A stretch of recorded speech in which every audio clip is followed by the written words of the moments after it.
دنیاوی تعلیم بھی دیں مگر اسی کے ساتھ ساتھ دینی تعلیم بھی دیں۔ مرنے کے بعد یہی بچے قبر کے اوپر جا کر کے ہمارے لیے اذان دیں گے، یہی بچے قبرستان جا کر کے کچھ دعائیں پڑھ کے کچھ سورتیں پڑھ کے ہمارے لیے بخشش کی دعا کریں گے۔ ہم تو جو کچھ کماتے ہیں چھوڑ کر کے چلے جائیں گے، بچے عیش کریں گے مگر جانتے ہیں قبر میں سب سے زیادہ ضرورت نیکی کی پڑا کرتی ہے، قبر میں سب سے زیادہ ضرورت ثواب کی پڑا کرتی ہے۔ تو ہمیں وہاں ثواب کون پہنچائے گا؟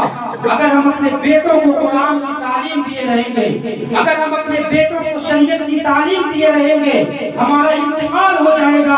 اگر ہمارا وہ بچہ وفادار ہوگا تو مہینے میں نہ صحیح سال میں ایک مرتبہ ضرور ایک قرآن پڑھ کے آپ کی روح کو سارے ثواب کر دے گا اور قبر میں ثواب پہنچائے گا۔ اسی لیے قرآن کی تعلیم دیکھیں، پہلی ذمہ داری کیا تھی؟ اچھا نام رکھا جائے۔ دوسری ذمہ داری کیا تھی؟ اچھی تعلیم دی جائے اور اچھی تربیت دی جائے۔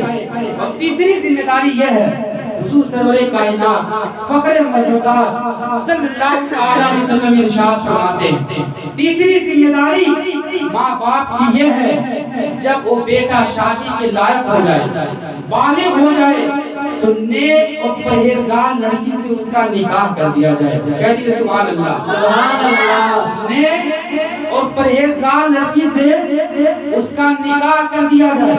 ہاں، ہم شادی تو کرتے ہیں اپنے بیٹوں کی، ہم شادی تو کرتے ہیں اپنے لاڈلے اور پیارے بیٹوں کی، مگر کیا دیکھ کر کے کرتے ہیں؟ حضور سرور کائنات صلی اللہ علیہ وسلم ارشاد فرماتے ہیں، مشکات شریف کی حدیث ہے کہ اکثر جو نکاح کیا جاتا ہے 4 چیزیں دیکھ کر کے نکاح کیا جاتا ہے۔ پوچھا کہ یا رسول اللہ وہ 4 چیزیں کیا ہیں جو دیکھ کر کے نکاح کیا جاتا ہے؟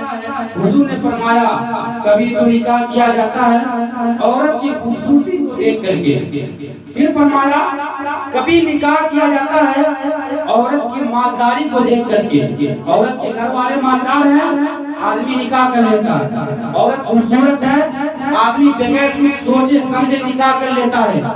تیسری چیز حضور نے فرمایا کہ کبھی تو عورت سے نکاح کیا جاتا ہے اس کا خاندان دیکھ کر کے، اگر اس کا خاندان عزت دار ہے، اس کا خاندان شریف ہے، تو کچھ لوگ خاندان کی شرافت کو دیکھ کر کے نکاح کر لیتے ہیں۔ اور آخر میں حضور نے فرمایا کہ کبھی نکاح کیا جاتا ہے عورت کی دینداری اور پرہیزگاری کو دیکھ کر کے۔ 4 چیزیں بیان فرمانے کے بعد حضور سرور کائنات صلی اللہ علیہ وسلم ارشاد فرماتے ہیں کہ اے لوگو، جب بھی تم شادی کرنے کے لیے جاؤ، جب بھی تم نکاح کرنے کے لیے جاؤ، خوبصورتی نہ دیکھنا، مالداری نہ دیکھنا، خاندانی عزت و شرافت نہ دیکھنا، بلکہ دیکھنا ہو تو پرہیزگاری دیکھنا ہو تو عورت کا تقوی دیکھنا۔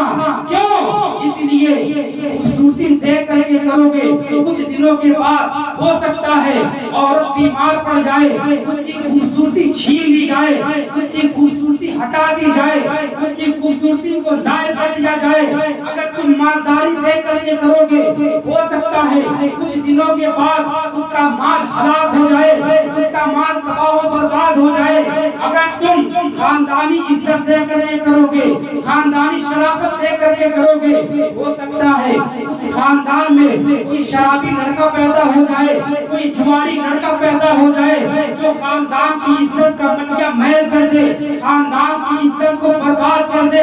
اسی لیے اے میرے چاہنے والوں، خوبصورتی نہ دیکھنا، مالداری نہ دیکھنا، خاندانی شرافت نہ دیکھنا، بلکہ دیکھنا ہو تو عورت کی پرہیزگاری دیکھنا، کیونکہ اگر عورت کی پرہیزگاری دیکھ کر کے کرو گے تو وہ پرہیزگاری دنیا میں بھی کام آئے گی اور وہ پرہیزگاری آخرت میں بھی کام آئے گی۔ نعرہ تکبیر، نعرہ تکبیر، بولیے نعرہ تکبیر، نعرہ رسالت، نعرہ رسالت۔ مفتی اذان صاحب، مفتی اذان صاحب، حضرت کی اعلیٰ حضرت، حضرت کی اعلیٰ حضرت، نعرہ تکبیر، نعرہ رسالت۔ تو یہ 3 چیزیں ہیں